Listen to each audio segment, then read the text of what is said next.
Olá, sejam bem-vindos ao programa Despertar da Consciência. Ao meu lado, Sebastião Camargo. Tudo bem, Sebastião? Melhor agora para estudar o fenômeno anímico.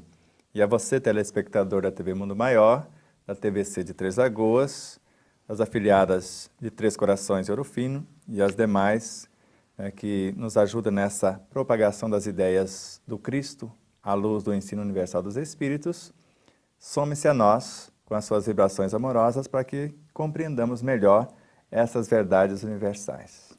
E para entender melhor esse tema, vamos ler aqui um trechinho que está também no nosso livro, na página 176, mas é do livro Obras Póstumas, de Allan Kardec.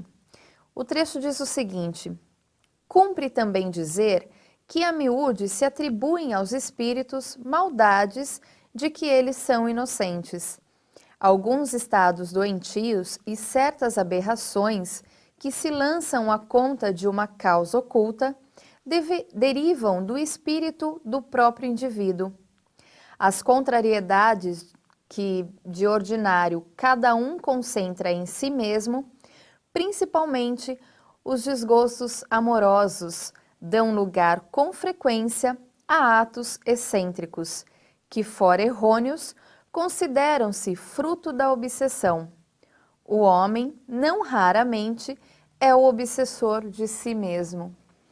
É o mestre por excelência falando. Exatamente. E se Allan Kardec falou isso, quem somos nós para duvidar dessa realidade? E o que comentamos no programa anterior, né, Sebastião? Finalizamos com isso, né? Exatamente. Não só Allan Kardec falou, ele estudou, ele desmembrou a consciência do encarnado, evocando o próprio espírito encarnado para entender esses processos obsessivos e, ao mesmo tempo, a cura para os mesmos.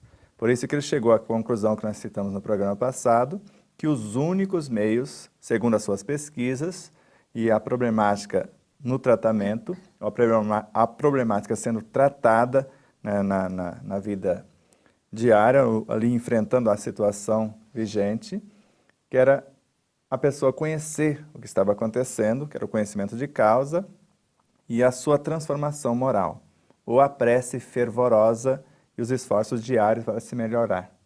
Então não tem outro meio, porque um elemento que chamamos o M, lá, o coronel M, ele veio acusar os espíritos de sua problemática. Allan Kardec falou, mas isso não é possível. Mas supondo que fosse, você não vai vencê-los com baionetas. As armas são outras, as armas são morais. Por isso que ele deu a receitinha. Se você quer curar-se da obsessão ou livrar-se dessa sintonia, dessa onda que você está retroalimentando, ou o bateu, levou, o revide, ou esse mecanismo perturbador, então você precisa esforçar-se para mudar o seu padrão vibracional pelo seu modo de pensar, de sentir, falar e agir, coloco eu, que deve ser mais ou menos com essas palavras que Kardec deve ter orientado.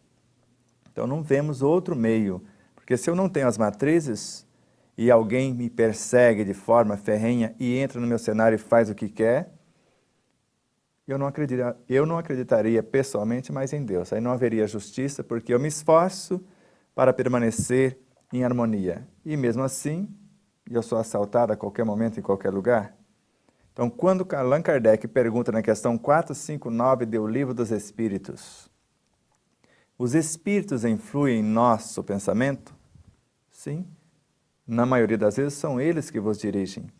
Mas ele não estava falando só de processos obsessivos, porque André Luiz mostra isso em Mecanismos da Mediunidade, que existem espíritos mais experientes conectados às nossas consciências, assim como nós estamos conectados àqueles que estão na retaguarda. Eles passando referenciais de valores nobres para nós, pelo processo de inspiração, e nós assimilando a nossa própria consciência pelo processo intuitivo e transferindo por meio da exemplificação aos demais seres. A ponto de Allan Kardec também anotar no Evangelho segundo o Espiritismo que ninguém resiste ao contato do verdadeiro amor. Ele cede mesmo a contragosto. Então, essas frequências doentias ou perturbadoras só entram no nosso cenário, conforme falamos com Joana de Ângeles, se não encontrar a harmonia, a lucidez, que é o conhecimento de causa, e esse esforço para melhorarmos os nossos padrões vibracionais, tanto no pensamento, na elaboração das ideias, na expressão das palavras e na nossa conduta dioturna. Sebastião, essas obsessões, elas estão ligadas àquilo que nós comentamos em alguns programas anteriores, né? As ideias que nós temos, os pensamentos, isso pode gerar a auto-obsessão ou a própria obsessão? Exato, as duas coisas. A auto-obsessão começa mais exatamente como o próprio Chico Xavier nos alerta na obra Pinga Fogo, na entrevista dada ao Pinga Fogo, que o único meio ou o único mecanismo que nos leva para o umbral é a consciência culpada. A consciência culpada cria prisões, de tal forma que quando eu vou para o relacionamento com o outro, eu acho que o desequilíbrio está no outro. Aí eu quero mudar o outro e não percebo que o desequilíbrio está em mim. Qualquer coisa em desequilíbrio que vemos fora, fatalmente temos as matrizes dentro.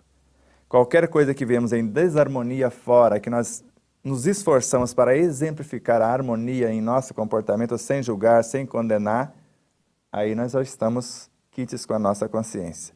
Estamos agindo com piedade, que nos transporta para dentro do outro, com compaixão para enxergar o cenário do outro, tanto a problemática quanto os potenciais para que o outro possa sair da situação.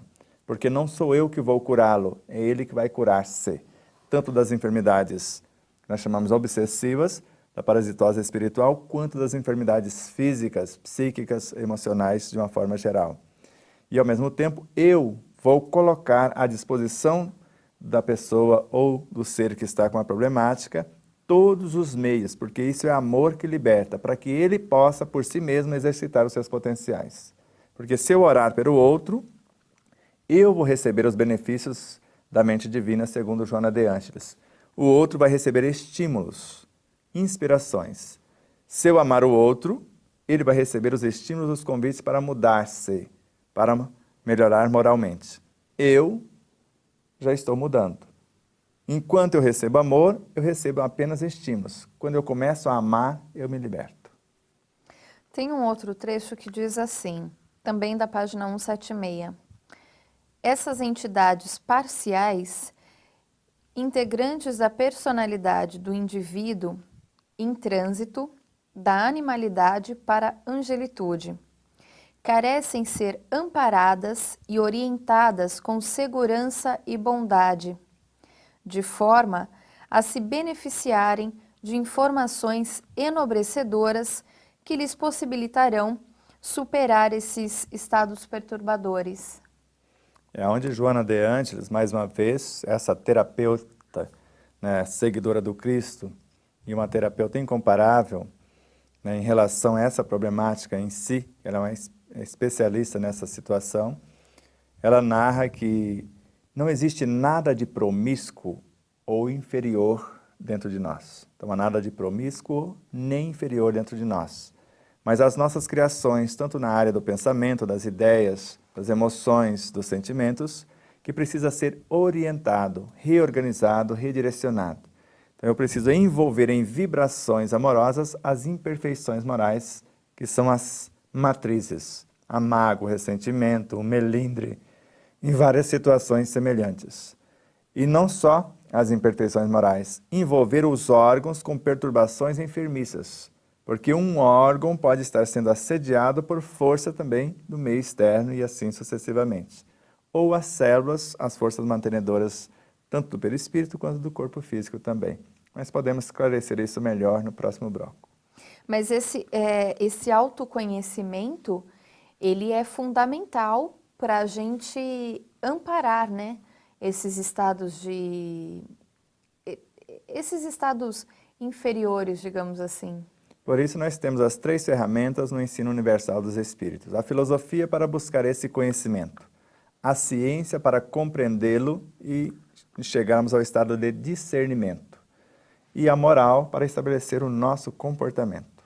Então nós temos a filosofia para pensar, raciocinar, duvidar, indagar, a ciência para comprovar e criar o receituário para a vida prática, e depois o modus operandi, o comportamento. Porque Allan Kardec acreditava que melhor do que uma crença é um bom comportamento, ou uma boa conduta. Sebastião, o meu gosto musical, a minha escolha de filmes, aquilo que eu assisto na TV, aquilo que eu leio, ele vai